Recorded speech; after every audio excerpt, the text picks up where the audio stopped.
আমরা আলোচনা করব আলোর তড়িৎ ক্রিয়ার সমীকরণ নিয়ে। তো আমরা যদি বলি আলোর তড়িৎ ক্রিয়া, এটা সমীকরণে সবার প্রথমে কি হবে, যে আমাদের কাছে একটা মেটাল আছে, এই মেটালের উপর একটা আলো এসে আপতিত হচ্ছে। এখন যে আলোটা আপতিত হচ্ছে তার শক্তি কত?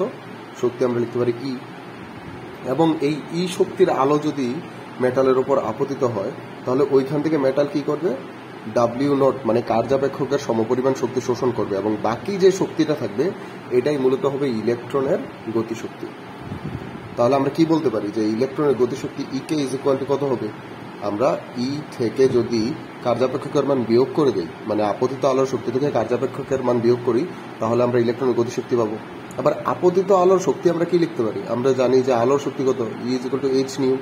আর কার্যাপেক্ষকের শক্তি আমরা কি জানি? যে E is W is equal to কত? এইচ নিউ নট, যেখানে নিউ নটটা হলো আমাদের শোষণ কম্পাঙ্ক।